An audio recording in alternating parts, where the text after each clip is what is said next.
Bismillahirrahmanirrahim. Alhamdulillahirabbil alamin.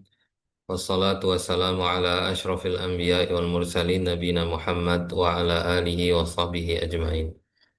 Jamaah yang dimuliakan Allah Subhanahu wa taala, kita akan lanjutkan pembahasan tentang tata cara berwudu sesuai dengan yang telah diajarkan oleh Nabi kita Muhammad sallallahu alaihi wasallam. Pada pertemuan kemarin kita sudah membahas tentang definisi apa itu berwudu dan juga kita udah bahas syaratnya dan pembahasan terakhir kemarin yaitu tentang wajib-wajib wudu atau rukun wudu. Nah, eh, materi kita hari ini yaitu pembahasan tentang sunnah-sunnah wudu. Nah, ada beberapa sunnah yang sepantasnya dan sepatutnya untuk kita lakukan ya ketika kita hendak melaksanakan wudhu atau ketika kita berwudhu ya, agar wudhu kita itu mendapatkan nilai yang sempurna di sisi Allah Subhanahu wa taala. Adapun sunnah yang pertama yaitu at-tasmiyah fi awalihi, yaitu membaca basmalah di eh, permulaan berwudhu ya. Kita membaca basmalah bismillah atau bismillahirrahmanirrahim. Nah, ini berdasarkan sabda Nabi Shallallahu Alaihi Wasallam, la wudu'a liman lam yazkurismallahi alaihi. Tidak ada wudu bagi orang yang tidak menyebut nama Allah Subhanahu wa taala ketika ketika memulai berwudu. Nah, maksud tidak ada wudu di sini tidak sempurna wudunya. Eh, Namun kalau kita sedang berada misalnya di toilet ya, kita berwudu di toilet, kita bacanya dalam hati. Jangan kita baca, kita jaharkan dengan lisan kita ya, karena ini lafadz yang mulia, tidak boleh kita baca kecuali di tempat yang mulia juga. Nah, baik. Kemudian sunnah yang kedua adalah as-siwak, yaitu gosok gigi. Nah, ini juga disunnahkan apakah sebelum berwudu ataukah kita bersiwak ketika kita sedang kumur-kumur, di saat sedang kumur-kumur kita bersiwak di situ ya. Nah, ini berdasarkan sabda Nabi Shallallahu Alaihi Wasallam, laula an asyqa ala ummati la amartuhum bisiwak ma'a kulli wudu, kata Nabi. Ya, jikalau sekiranya aku tidak memberatkan umatku, kata Nabi, sungguh pasti aku memerintahkan mereka untuk bersiwak ya setiap kali berwudu. Nah, untuk bersiwak setiap kali berwudu. Nah, jadi sekurang-kurangnya siwak ya umat semuanya pakai tangan seperti yang kita sudah bahas pada pertemuan sebelumnya tentang tata cara bersiwak. Nah, kita apa namanya? Kita siwak, kita masukkan tangan kita ke gigi ya, kita gosok-gosok ya. Atau kita kalau ada kain boleh, ada kapas boleh ya. Yang lebih afdolnya pakai kayu siwak. Nah, karena itu seperti itu yang dicontohkan oleh Nabi Shallallahu Alaihi Wasallam. Dan siwak ini salah satu kegiatan yang paling disukai oleh Nabi Shallallahu Alaihi Wasallam.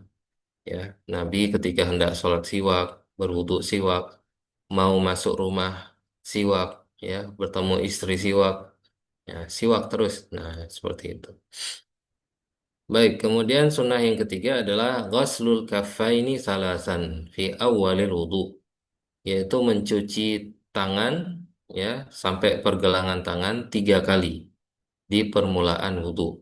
Nah, itu sunnah juga, nah, bukan wajib. Nah, kalau kita keterbatasan air, air yang kita punya air yang terbatas, ya kita mau skip nih, kita nggak cuci tangan, pergelangan tangan boleh atau tidak? Boleh, langsung saja ke muka, boleh.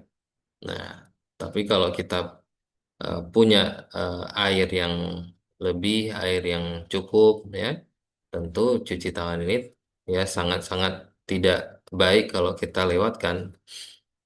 Nah, li fi'lihi sallallahu alaihi wasallam dzalik. Ya, kenapa dikatakan sunnah mencuci tangan sampai dan sampai pergelangan tangan itu karena Nabi Shallallahu Alaihi Wasallam melakukan itu, ya. Nabi Shallallahu Alaihi Wasallam melakukan itu, ya. Dan itu selalu dilakukan Nabi SAW ketika berwudu. Tidak pernah Nabi berwudu tidak mencuci tangan. Nah, ya. Nah, ini apa menunjukkan bahwa hal itu sangat dianjurkan. Ya. Kemudian yang keempat, sunnah yang keempat, al-mubalaghah fil madmadah wal istinsyaq li ghairi shaim, yaitu eh, berdalam-dalam ya. Mubalaghah itu kuat di dalam madmadah. Madmadah itu kumur-kumur. Kumur-kumurnya harus benar-benar kuat ya. Eh, Begitu juga ketika menghirup air ke dalam hidung, istinsyak. Jadi ketika kumur-kumur jangan kumur-kumur dengan lembut ya, tapi kumur-kumurnya dengan benar-benar kuat, yaitu mubalaghah. Begitu juga ketika hirup air, menghirup air ketika berwudu jangan juga sedikit ya, jangan lemah tapi dengan kuat yang dalam. Nah, itu sunnah hukumnya. Li ghairi shaim ya, untuk orang yang tidak berpuasa. Adapun orang yang berpuasa itu makruh, nggak boleh terlalu dalam menghirup air, berkumur-kumur dengan kuat nggak boleh. Makruh hukumnya. Makruh itu dari dekat-dekat haram ya. Kenapa makruh? Karena dikhawatirkan air itu akan tertelan. Nah, jadi yang disunahkan untuk yang tidak sedang berpuasa. Adapun yang berpuasa biasa-biasa saja. Namanya orang yang berpuasa kan mulutnya juga tidak kotor ya. Nah, baik. Kemudian yang kelima, sunnah yang kelima ad-dalku. Ad-dalku itu menggosok-gosok anggota badan, anggota wudhu, ya. Menggosok-gosok anggota wudhu. Jadi jangan hanya diterima, misalnya kita cuci tangan, jangan terima aja kayak gini airnya, dijatuhkan airnya saja dari keran, enggak. Tapi kita gosok-gosok. Nah, itu sunnah hukumnya. Kemudian sunnah berikutnya, wa takhlilul lihyah al-kathifah bil ma' hatta yadkhulal ma' fi dakhiliha. Menyela-nyela jenggot yang lebat dengan air. Ya, ketika kita cuci muka, bagi laki-laki yang punya jenggot, itu di sela-sela seperti ini agar airnya masuk ke dalam. Nah, kalau jenggot lebat sekali, ini cukup di sela seperti ini. Tapi kalau jenggotnya tipis, ya kurang, nah, maka harus benar-benar sampai ke bawah-bawah kulitnya, ya ke bawah sampai ke kulit yang ada di jenggot. Nah, nah, seperti itu yang dilakukan oleh Nabi Shallallahu Alaihi Wasallam. Baik, kemudian sunnah yang keenam, taqdimul yumna alal yusra fil yadaini warijlaini, yaitu mendahulukan sebelah kanan daripada sebelah kiri. Ya, jadi tangan kanan itu didahulukan daripada mencuci tangan kiri. Begitu juga kaki kanan didahulukan daripada kaki kaki kiri. Ya, ini berdasarkan hadis Aisyah radhiyallahu taala anhu, di mana beliau mengatakan kana yuhibbut tayamuna. Nabi sallallahu alaihi wasallam sangat mencintai memulai sesuatu yang baik itu dengan yang sebelah kanan. Nah, kata Aisyah, ya, fi tana'ulihi, apakah ketika beliau memakai sandal, wa tarajjulihi ketika beliau berjalan, wa tuhurihi ketika beliau bersuci, wa fi sya'nihi kulli, dan pada seluruh kegiatan beliau yang baik itu semuanya dimulai dengan yang sebelah kanan. Nah, itu yaitu sunnahnya ya. Baik, kemudian sunnah yang ketujuh, taslisul ghusl ya. Taslithul ghasli fil wajhi wal yadaini wal rijlain. Sunnah yang ketujuh yaitu mencuci wajah, dua tangan dan dua kaki itu tiga kali ya, tiga kali itu itu sunnahnya apa? Kita cuci wajah kita tiga kali itu sunnah. Cuci tangan sampai siku tiga kali sunnah. Ya, cuci kaki tiga kali itu sunnah. Ya, adapun yang wajibnya cuma sekali. Ya, asalkan air itu sudah sampai ke semua bagian wudhu yang wajib dicuci, sudah terkena semuanya, sudah cukup sebenarnya. Satu kali aja sudah cukup. Ya, tapi eh, ketika ditambah menjadi dua kali atau tiga kali, nah itu menjadi sunnah. Nah, adapun lebih dari tiga kali, itu kata para ulama, ada yang mengatakan makruh, ada yang mengatakan haram, nggak boleh lebih dari tiga kali, karena itu termasuk israf, buang-buang air, ya, buang-buang air. Jadi tiga kali saja. Nah, tiga, boleh satu kali, atau dua kali, atau tiga kali, ya, sudah cukup. Jangan lebih dari itu, ya. Jangan buang-buang air. Ini juga. Nah, banyak orang ketika berwudu banyak israf buang-buang air. Dia buka keran besar-besar, padahal cukup dengan air yang sedikit saja. Ya, ini buka keran besar-besar, akhirnya dia dia basah. Ya, orang yang di samping juga harus menghindar agar nggak basah. Ya, padahal berwudu itu cukup dengan air yang sedikit. Bahkan Nabi SAW beliau berwudu hanya dengan satu mud. Satu mud itu dua genggaman air seperti ini. Kira-kira satu botol, satu aqua gelas ya. Satu aqua gelas itu udah cukup. Ya, sebagaimana yang Nabi SAW lakukan dulu untuk berwudu. Ya, dan disiram sedikit, tapi digosok, diratakan dengan tangan. Itu udah cukup sebenarnya. Nah,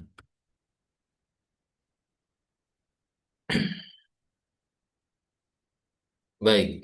Kemudian sunnah yang ke-8 yaitu membaca zikir, ya, dan doa setelah selesai berwudu. Ini juga banyak orang nggak melakukannya. Ya, kata Nabi Shallallahu Alaihi Wasallam, "Ma minkum ahadun yatawadda." Tidak ada salah seorang di antara kalian yang berwudu. Fayasbighul wudu, dia sempurnakan wudunya tersebut. Kemudian semua yakul, kemudian dia mengatakan, asyhadu an la ilaha illallah wahdahu la syarikalah wa asyhadu anna Muhammadan abduhu wa rasuluh. Illa futihat lahu abwabul jannah atsamaniyah, kata Rasulullah. Kecuali dibukakan untuk orang tersebut pintu-pintu surga yang 8. Yadkhulu min ayyiha sya'a. Dia boleh masuk dari pintu surga yang mana saja yang dia kehendaki. Insya Allah, besar sekali fadilahnya. Tapi banyak orang yang terlewatkan, ya, kecuali bagi orang yang diberikan taufik dan hidayah oleh Allah Subhanahu wa taala. Jadi kita berwudu, sempurnakan wudu kita, kemudian setelah itu kita ucapkan asyhadu alla ilaha illallah wahdahu la syarikalah wa asyhadu anna Muhammadan abduhu wa rasuluh. Ya, sampai situ aja udah cukup. Yang ini yang ada di dalam riwayat Sahih Muslim, ya, diriwayatkan oleh Imam Muslim, ya, At-Tirmidzi. Kalau Imam Tirmidzi menambahkan sedikit, Allahumma ja'alni minat tawwabin wa ja'alni minal mutatahhirin. Ya, sampai di situ yang diriwayatkan oleh Imam At-Tirmidzi. Jadi boleh ditambah asyhadu an la ilaha illallah wahdahu la syarikalah wa asyhadu anna Muhammadan abduhu wa rasuluh. Tambah sedikit lagi menurut riwayat Imam Tirmidzi, Allahumma ja'alni minat tawwabin wa ja'alni minal mutatahhirin. Sudah sampai di situ. Nah, baik. Selesai ya, ada berapa tadi? Berarti kita sebutkan sunnah wudhu ada 8 ya. Ada 8 macam ya. Nah, dimulai dari basmalah tadi, kemudian siwak ya, kemudian mencuci dua tangan, dan seterusnya. Baik, sekarang kita masuk kepada pembahasan pembatal-pembatal wudhu. Nah, jadi wudhu itu memiliki pembatal-pembatalnya ya. Dimana kalau wudhu seseorang sudah batal, maka dia sudah berhadas. Sudah berhadas. Kalau berhadas, dia harus mengulangi wudhunya kalau dia hendak melaksanakan sholat. Nah, ada berapa pembatal wudhu? Ada 6. Yang pertama, al-khariju minas sabilaini, yaitu pembatal wudhu yang pertama, yaitu ada yang keluar dari salah satu dua jalan. Nah, itu pembatal wudhu. Misalnya keluar ya air kecil apa ya buang air kecil. Nah, itu membatalkan wudhu. Buang air besar membatalkan wudhu. Ya. Ya. Nah, dan yang keluar itu ya di sini disebutkan imma ayakuna baulan ya. Yang keluar itu bisa jadi air kencing, awaiton atau kotoran, au manian atau mani, au mazian, mazi ya. Mazi ini cairan yang keluar ketika sedang memuncaknya syahwat dan dia najis ya. Dia najis. Mazi itu bukan mani. Mazi itu keluar di permulaan, ya, di permulaan syahwat, ya, syahwat. Ya, ketika syahwat memuncak itu keluar mazi dan cairannya kata para ulama eh, apa namanya dia tidak kental, ya, tapi dia itu najis. Cara membersihkannya bagaimana? Dia harus bersihkan kemaluannya dan dia bersihkan kain atau pakaian yang terkena matinya ini. Dia cuma bersihkan, kemudian dia alirkan air, kemudian dia peras. Itu udah cukup. Ya. Kemudian yang termasuk juga yang membatalkan wudhu kalau keluar darah istihadah atau keluar angin walaupun sedikit. Ya, itu juga membatalkan wudhu. Apapun yang keluar dari dua jalan itu membatalkan wudhu, baik jalan depan maupun jalan belakang.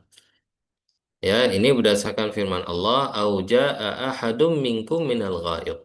Atau salah seorang kalian ya datang dari tempat buang hajat.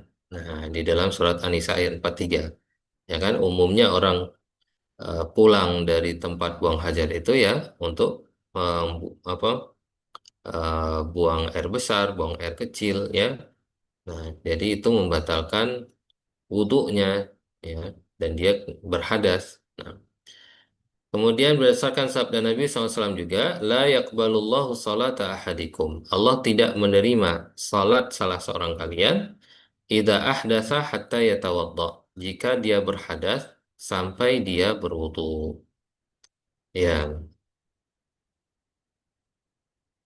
Dan Nabi SAW juga bersabda, ya, mengenai orang yang ragu, apakah sudah keluar angin atau tidak. Dia lagi sholat misalnya, ragu orang itu keluar angin atau tidak. Ya, maka apa nasihat Nabi? Fala sorif. Kata Nabi SAW, jangan dia batalkan sholatnya.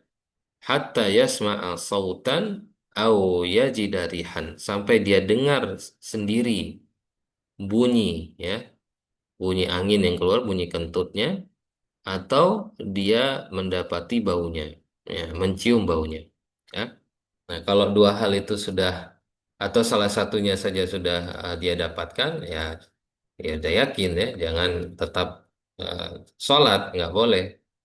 Ya, kentutnya udah keluar gitu ya, atau nggak ada suara tapi ada bau, bau sekali. Ya, masa dia lanjutkan sholat? Nah, harus dia batalkan, bukan batal, memang sholatnya udah batal, harus dia keluar dan juga dia ambil wudhu kembali. Nah, mengenai buang angin juga ibu-ibu semuanya ada adabnya juga ya. Terlebih khusus kalau kita sedang sholat jamaah. Ini kita yakin ini mau keluar kentut. Nah, yakin, ya kan? Udah sakit perut. Kita lagi sholat jamaah. Ya, itu keluar aja dulu. Nah, batalkan sholat keluar, baru lepaskan di luar. Ya, jangan tetap eh, sampai goyang-goyang badannya ya. Kemudian kentut di tengah-tengah soft. Akhirnya bau semuanya ya semuanya jadi ikut nggak khusyuk bahkan batal salat orang ya. Nah, udah bersuara bau lagi kan ini nggak pantas ya. Jadi keluar aja dia walaupun kentutnya belum keluar di dalam salat ya. Tapi dia yakin akan keluar aja dulu. Nah, seperti itu ya. Khairan insyaallah. Kemudian yang kedua Pembatal yang kedua, khurujun najasah min baqiyatil badan. Iya, keluar najis dari badan kita, walaupun bukan dari jalan depan atau jalan belakang. Ya, fa in kana baulan aw ghaitan naqadha mutlaqan. Kalau yang keluar itu kencing atau kotoran, itu membatalkan wudhu secara mutlak. Mau keluar dari arah depan, mau keluar dari arah belakang, atau keluar dari jalan yang lain. Wallahu alam ya, misalnya eh, ada orang nggak ada anusnya, terus dibuka anus di bagian perut misalnya, ya kalau yang keluar itu memang kencing atau kotoran, maka itu tetap membatalkan wudhu, ya, tetap membatalkan wudhu. Kalau kencing dan kotoran. Adapun kalau yang keluar selain dari itu, misalnya darah atau muntah, ya, kalau itu banyak, ya maka lebih baik dia mengulangi wudhu, ya, karena sebagian ulama mengatakan memang itu membatalkan wudhu. Jadi yang lebih utama dia dia berwudhu kembali. Tapi kalau cuma sedikit keluar darah setetes saja, ya maka itu tidak mengapa. Sepakat ulama tidak membatalkan wudhu. Tapi kalau udah banyak sekali, sebaiknya dia berwudhu. Ya, itu untuk selain kencing dan kotoran. Nah, adapun kencing dan kotoran itu secara mutlak, mau sedikit, mau banyak, mau dari depan, mau dari belakang, mau dari jalan yang lain, apapun itu tetap membatalkan wudhu. Nah, kemudian pembatal yang ketiga, zawalul akli, hilangnya akal. Ya, hilangnya akal. Apakah karena pingsan atau karena tidur? Nah, tidur yang membatalkan wudhu adalah tidur yang benar-benar terlelap dia, tenggelam dia, sampai dia nggak apa ada suara di sekitarnya dia udah nggak dengar lagi.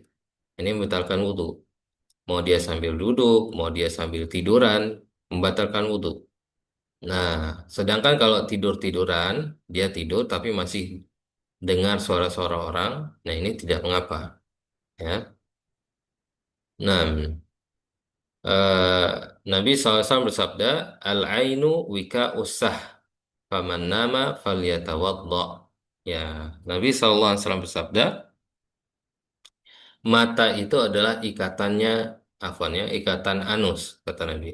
Mata itu ikatannya anus. Kalau mata itu tertutup, ikatannya terbuka. Ya, makanya orang tertidur terbuka, bisa saja angin keluar tapi dia nggak sadar. Ya, faman nama kata Nabi, falyatawaddo. Barang siapa yang tidur, maka harus dia berwudu kembali. Nah, wudhunya, ini maksudnya tidur terlelap, yang sangat terlelap ya. Adapun kalau tidurnya cuma tidur seperti ini, cuma sebentar, itu tidak mengapa.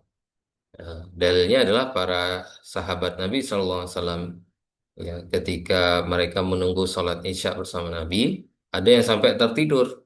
Ya, kemudian ketika dibacakan iqamah, mereka bangun. Orang yang tidur tadi bangun, langsung sholat tanpa mengulangi wudhu. Dan Nabi SAW tidak mengingkari apa yang mereka lakukan itu. Nah, itu dalilnya.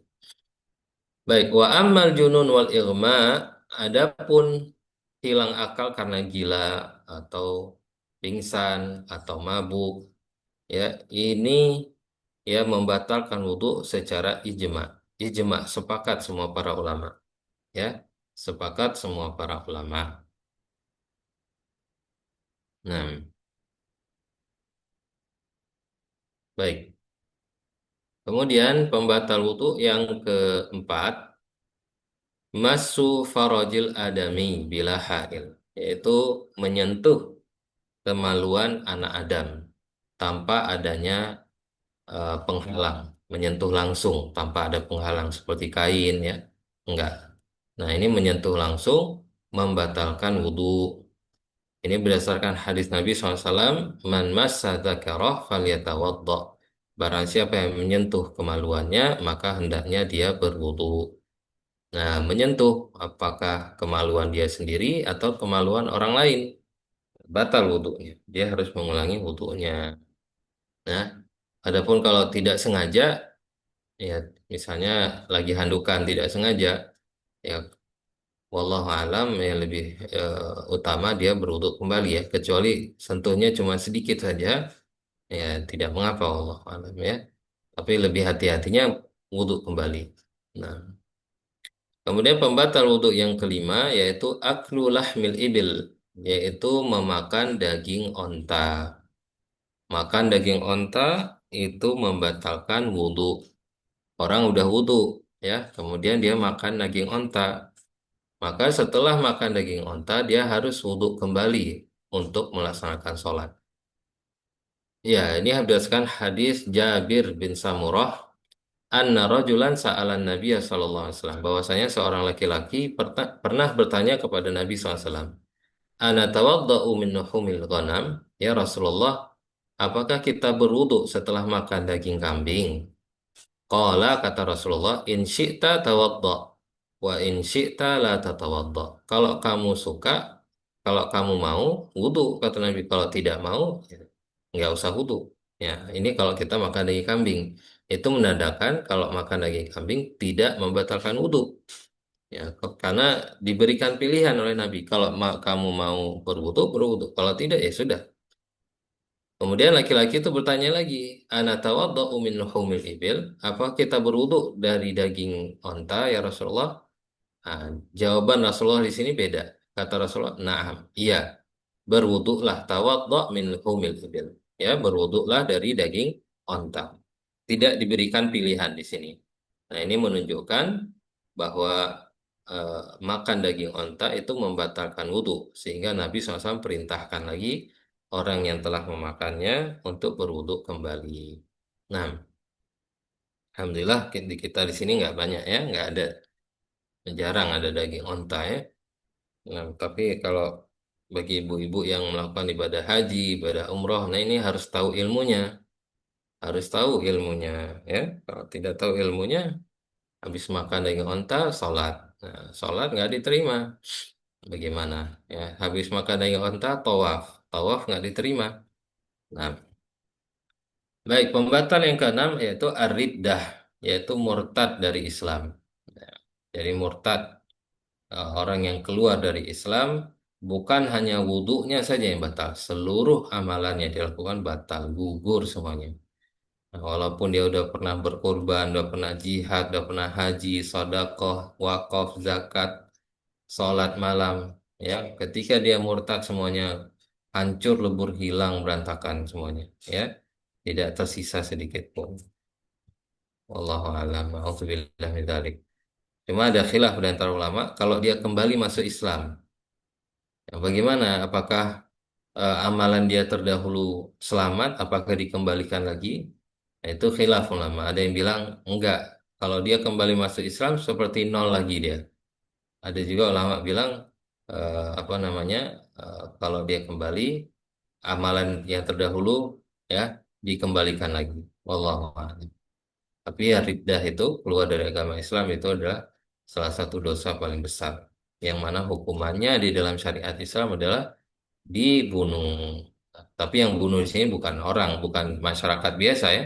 Tapi setelah melewati peradilan, peradilan mahkamah syariah, yang melakukannya juga pemerintah yang sah. Nah, bukan setiap orang boleh melakukannya. Nah, khairan insyaallah.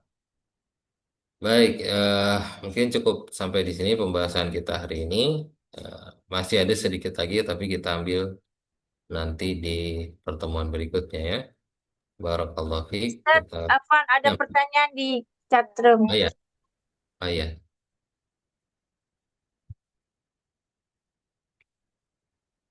ya,